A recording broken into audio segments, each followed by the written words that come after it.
Hello everybody, welcome to our channel जिसका नाम है सिंप्लीफाई लॉ। आज के इस सेशन में हम gift under the Muslim law, जिसे हिबा कहते हैं, इस टॉपिक पर डिस्कशन करेंगे और इसके इसेंशियल्स ऑफ वैलिड गिफ्ट, तो इसके इसेंशियल्स क्या हैं वैलिड गिफ्ट के, इस पर भी नज़र डालेंगे। तो चलो बिना टाइम वेस्ट किए शुरू करते हैं। सबसे पहले देखते हैं हम इसका introduction.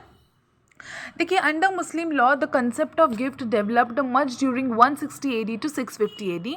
The gifts in India are generally governed by the Transfer of Property Act 1872. However, the provisions of gifts in the Transfer of Property Act does not apply to the Muslims. तो Muslim law के अंदर जो ये gift की concept है, ये 160 AD से 650 AD में ज़्यादा डेवलप हुई थी। जो भी गिफ्ट्स रिलेटेड जो भी चीज़ें हैं या फिर मैटर्स हैं, ये ट्रांसफ़र ऑफ प्रॉपर्टी एक्ट 1872 द्वारा गवर्न किया जाता है। हाउएवर, ये जो कुछ भी प्रोविजंस हैं गिफ्ट्स के in transfer of property act, ये मुस्लिम्स पर अप्लाई नहीं होते हैं। In Muslim law gifts are called hiba. Hiba is a transfer of the right of property in substance by one person to another without return. तो हिबा ये transfer of the right of property है, transfer किया जाता है right of property in substance by one person to the another, बिना किसी return के, बिना किसी कंसिडरेशन के। आगे concept of hiba, Muslim can gift any property self acquired ancestral. तो मुस्लिम कोई भी प्रॉपर्टी गिफ्ट कर सकते हैं, सेल्फ एक्वायर्ड हो, एंसेस्ट्रल हो, मूवेबल हो, इमूवेबल हो, कॉर्पोरियल, इनकॉर्पोरियल। गिफ्ट में भी कंडीशनल कंडीशंस भी रखे जा सकते हैं गिफ्ट पर, या भी अनकंडीशनल भी हो सकता है। Muslim law though has a distinction for the gift, it differentiates between the corpus ain and usufruct that is manafi of the gift. तो ये दो कंसेप्ट्स हैं, कॉर्पस, यूसुफ्रक्ट, मुस्लिम लॉ के अंदर। तो ये क्या है, मैं आपको एक्सप्लेन करती हूँ। Corpus is the main body of gift, ठीक है। कॉर्पस ये क्या है, मेन बॉडी ऑफ गिफ्ट है। फॉर एग्जांपल आप समझ लीजिए एक घर है या फिर एक फ्लैट है, okay. Usufruct is the rights to enjoy the use and advantages of the another property. तो यूसुफ्रक्ट क्या है, rights to enjoy the use and advantages. तो देखिए मैंने क्या कहा था, कॉर्पस मतलब घर को या फिर फ्लैट को आप क्या समझ लीजिए, कॉर्पस समझ लीजिए। और समझिए आपने उस घर को या फिर उस फ्लैट को आपने रेंट पे दिया है, तो वो रेंट से मिलने वाले जो भी पैसे हैं या फिर उस हाउस से, उस बॉडी से, जो मेन बॉडी है, जो घर है, उससे मिलने वाला जो भी कुछ प्रॉफिट होगा, जो आपको मिलेगा, वो होगा usufruct. There can be conditions over usufruct. तो इस पर यूसुफ्रक्ट पर कंडीशंस हो सकते हैं, but not on the corpus हो गया। अब आया main point, essentials of valid gift. तो क्या है इसेंशियल्स, वैलिड गिफ्ट कब हो सकता है? तो देखिए इसमें तीन चीज़ें हैं, donor's declaration, donee's acceptance and delivery of possession या फिर ट्रांसफ़र ऑफ पोजेशन। तो इन तीनों एसेंशियल्स को हम वन बाय वन स्टडी करेंगे। सबसे पहले है donor's declaration with real and bona fide intentions हो गया। अब डोनर्स डिक्लेरेशन को स्टडी करने से पहले ये देखते हैं कि कैपेसिटी ऑफ द डोनर क्या है, डोनर कौन हो सकता है, क्या कैपेसिटी है, या कौन डोनेट कर सकता है प्रॉपर्टी, ठीक है। तो must be a Muslim, donor जो है मुस्लिम होना बहुत ज़रूरी है। मेल, फीमेल, मैरिड, अनमैरिड, कोई भी हो सकता है। Must have attend the age of majority, 18 years majority age है, वो कंप्लीट होनी चाहिए। बट अगर माइनर अंडर सुपरविजन है गार्डियन के, तो 21 प्लस होना चाहिए। Donor must be the owner of the property at the time of making of the gift. जब वो गिफ्ट कर रहा है प्रॉपर्टी, तब क्या होना चाहिए उसका, मतलब ओनर होना ज़रूरी है प्रॉपर्टी का at that time. Must be of sound mind, definitely. Okay, next, there must be clear and unambiguous intention of the donor to make a gift. देखिए डोनर का क्लियर एंड मतलब क्लियर माइंड होना चाहिए, unambiguous intention मतलब कोई ऐसे fraud वगैरह चीज़ें, ऐसे कुछ दूसरा कुछ नहीं होना चाहिए दिमाग में, उसका साफ इंटेंशन होना चाहिए, क्लियर माइंड होना चाहिए to donate that property, to gift that property हो गया। और declaration is statement which signifies the intention of the transfer और that he intends to make a gift. तो ये जो डिक्लेरेशन है ये स्टेटमेंट है, ओके। ये क्या सिग्निफाई करता है, ये सिग्निफाई करता है इंटेंशन ऑफ द ट्रांसफ़र, कि डोनर को सच में ट्रांसफ़र करनी है प्रॉपर्टी या फिर गिफ्ट करना है, ये really intents to make a gift हो गया, ठीक है। साफ दिमाग होना चाहिए, क्लियर इंटेंशन होना चाहिए। और डिक्लेरेशन कैन बी ओरल और रिटन। तो ये जो डिक्लेरेशन है ये ओरल भी हो सकता है, रिटन भी हो सकता है। Under Muslim law writing and registrations are not necessary. तो मुस्लिम लॉ के अंदर राइटिंग में कुछ होना या फिर रजिस्ट्रेशंस जो हैं ये इंपॉर्टेंट या फिर नेसेसरी नहीं है। In the famous case of Ilahi Shamshuddin versus Jaitun Bi Maqbool, it was held that under Muslim law declaration as well as acceptance of the gift aware may be oral whatever may be nature of the property gifted. तो ये Ilahi Shamshuddin versus Jaitun Bi Maqbool में ये held किया कि मुस्लिम law के अंदर जो declaration है गिफ्ट का या फिर जो एक्सेप्टेंस है एक गिफ्ट का ये ओरल में भी हो सकता है, फिर उस प्रॉपर्टी का नेचर चाहे जो हो। When the gift is made in writing it is known as hibanama. तो ये जो गिफ्ट आप राइटिंग में करोगे, ठीक है, उस रिटन स्टेटमेंट या फिर उस राइटिंग में जो भी आप गिफ्ट करोगे उसे क्या कहा जाएगा, हिबानामा कहा जाएगा। दिस गिफ्ट डीड, ये जो गिफ्ट डीड है हिबानामा, नॉट बियॉन्ड स्टैम्प पेपर, ये स्टैम्प पेपर पे होना ज़रूरी नहीं है। Also need not be attested और रजिस्टर्ड, इन सब चीज़ों का नहीं हुआ तो भी चलता है।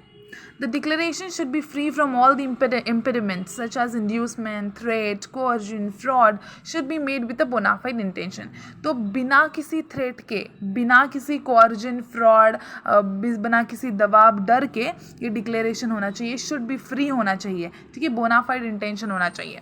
अब देखिए डोनीज एक्सेप्टेंस देखते हैं। A gift is void if the Downey has not given his acceptance. तो ये जो गिफ्ट है ये वॉइड माना जाएगा अगर डोनी ने इसे एक्सेप्टेंस नहीं दिया हो। तो द लीगल गार्डियन में except on behalf of a minor. तो जो भी लीगल गार्डियन होगा ये माइनर के बिहाफ में एक्सेप्ट कर सकता है। अगर कोई माइनर को गिफ्ट कर रहा है प्रॉपर्टी तो माइनर के बिहाफ में लीगल गार्डियन एक्सेप्ट कर सकता है।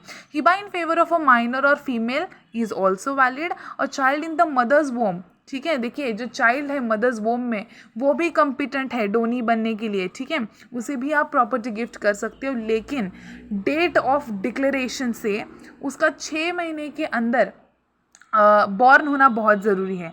With in 6 months that baby should be born over, that baby should be alive over here. On behalf of a minor or an innocent person, any guardian as mentioned under the provisions of Muslim law can accept the gift. तो behalf minor के behalf में, इंसेंट person के behalf में guardian क्या कर सकता है, property को, गिफ्ट को एक्सेप्ट कर सकता है। Delivery of possession by the donor and taking of the possession by the donee over here। तो in every case delivery of possession must be made to the donee. हर case में transfer of the possession, समझ रहे हो, delivery of possession होना बहुत ज़रूरी है। The process of Hiba completes only after the delivery of possession. ये जो भी हिबा की कंसेप्ट है, मतलब जो भी हिबा का प्रोसेस जो होगा ये तभी कंप्लीट होगा जब डिलीवरी ऑफ पोजेशन होगा। मतलब transfer of the possession is very much important over here, ये ध्यान रखिए। The valid effect of the gift is from the date of transfer and acceptance of the possession and not from the date of declaration. तो ये जो gift का valid effect तभी से होगा जब डेट मतलब ट्रांसफ़र होगा एंड एक्सेप्ट होगा, डिक्लेरेशन से नहीं होगा। मतलब इसका effect just by the declaration नहीं हो सकता, acceptance and delivery of the possession is very much important over here. The mode of delivery of possession is depend upon the nature of the property। ठीक है, ये जो mode है delivery of possession का, किस तरह से करना है ट्रांसफ़र पोजेशन को, तो ये नेचर पे डिपेंड रहेगा। तो ये एक्चुअल में भी हो सकता है, कंस्ट्रक्टिव में हो सकता है। ये 2 तरह के मोड्स हैं इस पे।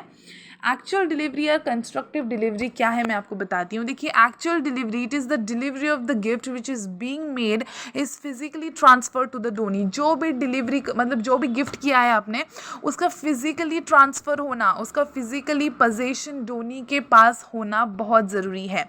यहाँ पे movable and tangible component specifically आते हैं। For example transfer of possession on the laptop.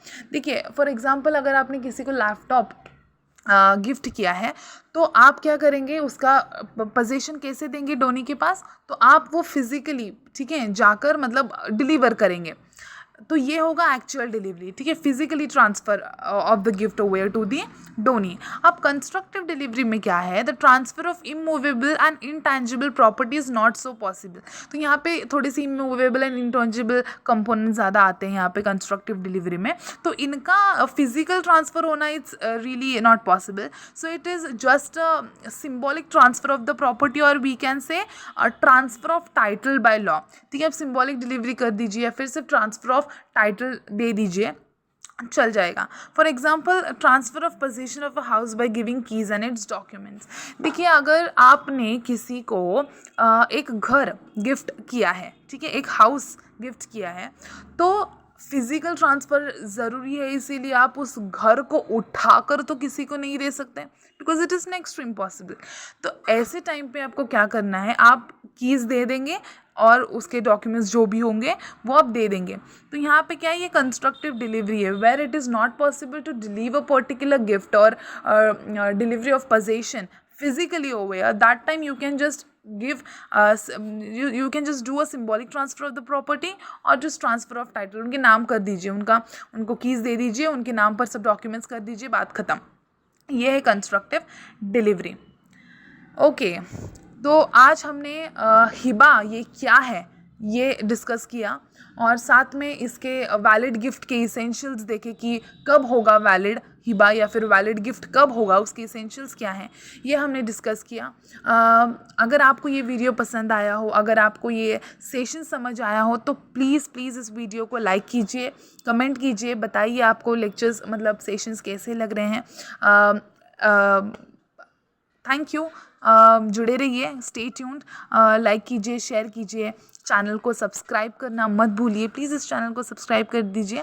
आगे हिबा का ही एक नेक्स्ट पार्ट आने वाला है जिसमें हम आगे उसके काइंड्स ऑफ हिबा देखेंगे, रिवोकेशन ऑफ गिफ्ट्स क्या है ये डिस्कस करेंगे। तो please stay tuned. Thank you so much.